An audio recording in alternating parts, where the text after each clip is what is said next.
Hello, I'm Zoe Antoniades and I'd like to read to you today The Foolish Forester from Invincible Voices Short Shorts.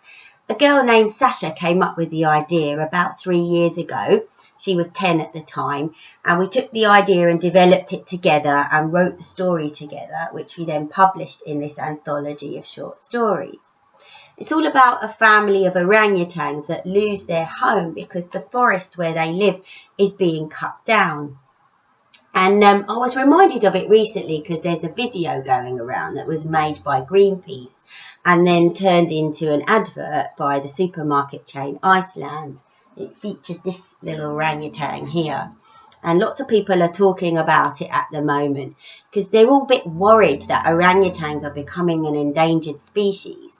They're at risk from facing extinction because the forests where they live are being cut down so that the palm oil from the trees can be used to make products like shampoo or food products.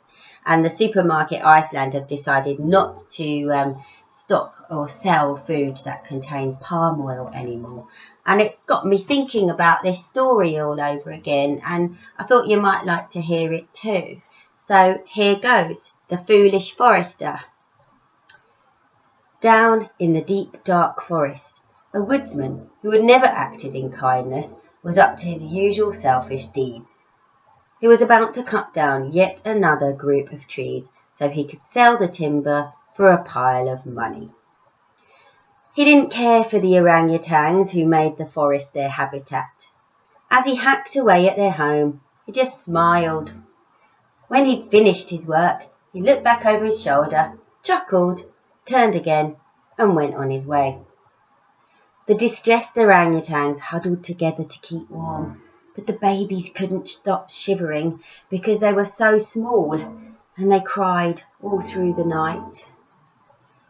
In the nearby village lived a boy called Miko. He was a bold boy. The other villagers often commented on his lively behaviour. One day, he was strolling through the forest when he spotted the homeless orangutans huddling together in the barren wasteland that the forester had left behind. They were looking rather sorry for themselves. Miko felt worried because he'd never seen these creatures looking this way. They were usually hanging from the trees, playing and swinging joyfully. But now there were no trees, just the remains of the foolish forester's devastation.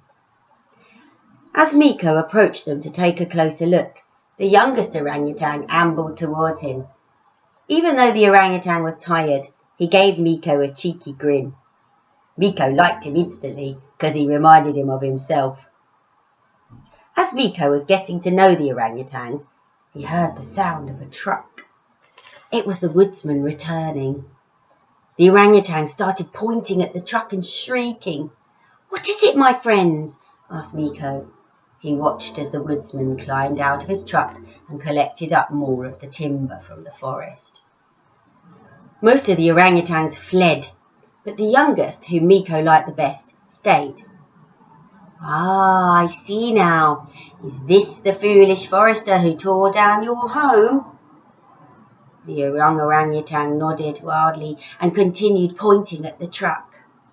Miko was furious. He pulled out a piece of paper and a pencil from his pocket.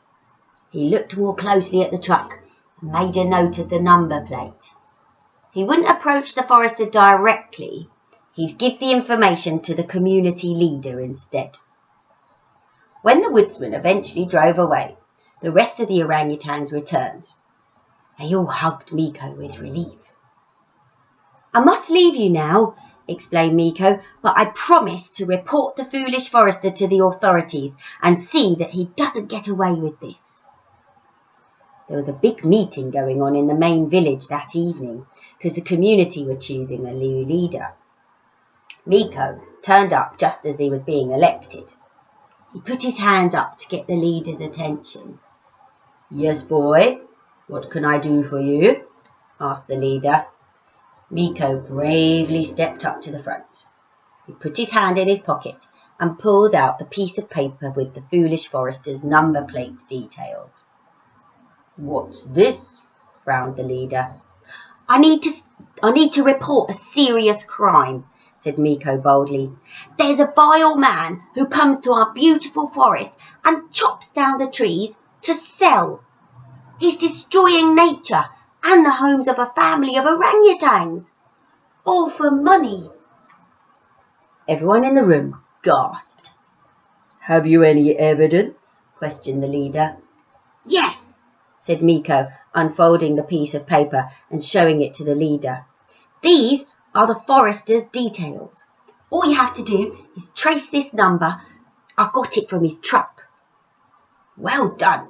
Leave this with me. We'll deal with it right away. After the meeting, the leader worked with the authorities to track down the woodsman. They found him sitting outside his hut at the edge of the forest, counting his money. Beside him was the truck, and it was loaded with tree trunks ready to be carted off to the merchants. Caught you red-handed, proclaimed the leader. All right, I know it was wrong. I was only doing it to make a living, confessed the foolish forester. The two officers handcuffed him. He wriggled uncomfortably, but accepted that he must face the consequences. He was sent to court and made to pay a fine. The judge also said that the foolish forester must return to the woods to reflect on the damage he had caused. The woodsman did as he was told, and when he arrived he found the family of orangutans still cowering under one of the few trees that was left. All around them were dead tree stumps and dried leaves. The forester felt truly ashamed of himself and sorry for what he'd done.